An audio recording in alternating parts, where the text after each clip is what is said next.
welcome students. Today I am going to teach you the chapter 2 of history, foundation of the British Empire. In this chapter you are going to learn about the European powers like Portuguese, Dutch, British and French. Then the Carnatic Wars, the Bengal, the foundation of the British Empire, Battle of Plassey, Battle of Buxar and the dual system of government. So let's start with the European powers. The European traders who came to the India for trade by the end of the 15th century. After the decline of the Mughal Empire in the 18th century, the two prominent European companies, the East India Company of Britain and the French East India Company, emerged as strong rivals in the race to colonize the India. The Portuguese, as you know, in 1498, the Portuguese sailor Vasco da Gama, he had discovered the sea route to India, and he had made the direct trade between the India and the Europe. After he returned, Alfonso de Albuquerque came to Calicut in 1509. He is regarded as the real founder of the Portuguese Empire in India. He captured Goa from the Sultan of Bijapur and made it the headquarters of the Portuguese in India. The Dutch in India. The United East India Company of the Netherlands was formed in 1602 with the power not only to carry the trade but also to colonize. They established a factory in Surat and made the Nagapattam on the Coromandel coast their headquarters. Then the East India Company of the Britain. During the time of Jahangir, Sir Thomas Roe, he was the emissary of King James I of England, secured the permission of Mughal Emperor to set up a factory at Surat.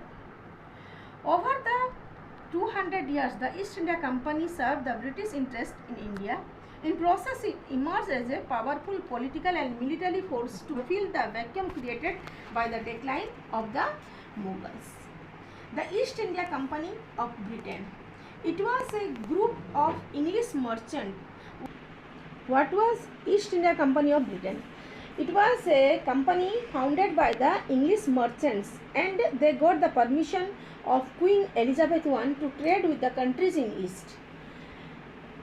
Gradually, this company left behind their rivals, the European companies, and emerged as a powerful political and military force to fill the vacuum created by the decline of the Mughals.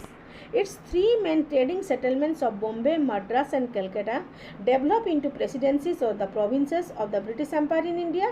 Calcutta also served as the capital of the British Empire for a long time. The Carnatic Wars. The Carnatic Wars, the French-British rivalry for dominion of trade in India and the succession disputes in both the Carnatic and the Hyderabad led to the Carnatic Wars. There were three Carnatic Wars or fought. In last and final war, the English had the upper hand and they won over the French East India Company or the French powers. They defeated the France in the Battle of Windivas in 1760 and captured the Chandanagar in Bengal and Puducherry.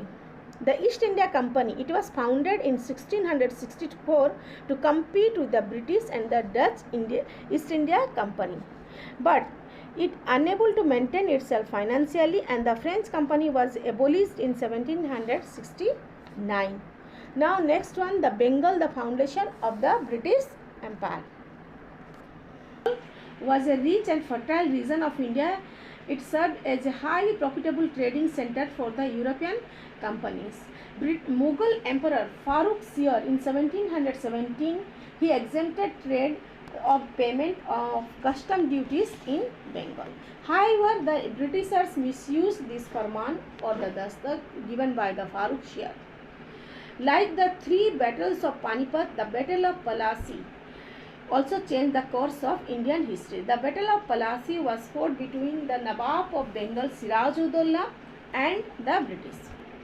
Who was Siraj-ud-Dowla? Siraj-ud-Dowla was the grandson of Alivardi Khan. He was the Nawab at the young age of 23 in 1756. The company misused the trade privileges granted to them by the Mughal rulers for their personal gain. Now, the East India Company it continued to misuse the trading privileges granted to them. So to teach the company a lesson, Siraj-ud-Dowla captured Kolkata. However, Kolkata was freed and recaptured by the Robert Clive, reconquered by Robert Clive, and that forced the Siraj to restore the trading privileges. Then the East India Company started fortifying the fort of William without the approval of Siraj, for in anticipation of their battle with the French who had trading settlements in Chandanagar. When Siraj ordered the company to dismantle the fortification, the company refused. And these company officials were hatching a conspiracy with some of the members of the Siraj, and they also given the shelters to the enemy of the Siraj. So, despite the frequent warnings, the company did not care about the orders of the Siraj then to assert its authority. And in June 1756, they captured again Kolkata, and Robert Clive now started planning to outset the Siraj. Robert Clive was not content with making Siraj accept the certain condition of the company. He wanted Nawab who could act as a puppet in his hands. So he had conspired with the Mir Jafar, the commander-in-chief of the Siraj, and some other influential members of his court, and to overthrow the Siraj. They declared war against the Siraj-ud-Dowla, which is known as the Battle of Plassey.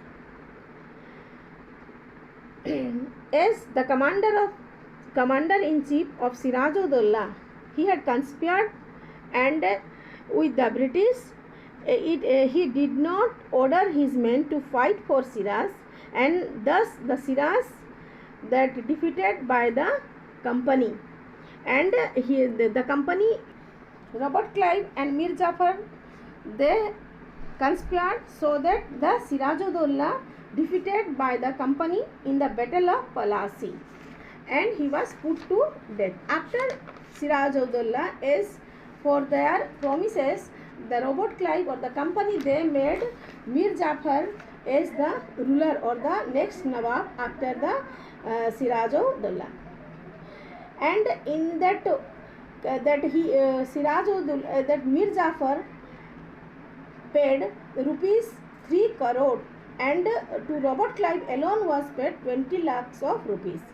The company also granted to the right to free trade in Bengal, Bihar and Odisha. The zamindari of a large area near Calcutta was given to the East India Company. As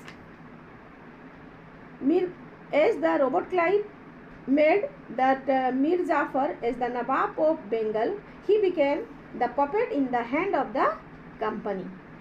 However, soon the company replaced with his son-in-law Mir Qasim, as Mir Jafar did not fulfill their demands. So Mir Qasim did not want to be a puppet of the East India Company. He objected to the misuse of the duty-free trade permits by the officials of the East India Company. To safeguard the interest of the Indian traders, Mir Qasim abolished duties on all internal trades. This resulted in a war between the East India Company and the Mir Qasim, who was dethroned Mir Qasim, and he fled to Awadh. While the Mir Qasim got to know that the company officials, they are misusing the duty-free trade permits called dastak, and these permits were also sold to some Indian merchants. This was highly disadvantageous to those Indian merchants who carried their trade by the honestly paying. So after he fled to the Awadh, he had joined hands with the Nawab of Awadh, Shuja-ud-Dowla. Now move to the next point, the Battle of Buxar. This allied force of Mir Qasim, the Nawab Shuja-ud-Dowla of Awadh, and Mughal Emperor Shah Alam II, they fought against the Britishers. So one side this allied force, and the other side the East India Company, the officials of the East India Company were there. And this battle was fought in the some western parts of Bihar. It is at the place of Buxar. So this war was known as the Battle of Buxar. In this war, the company had defeated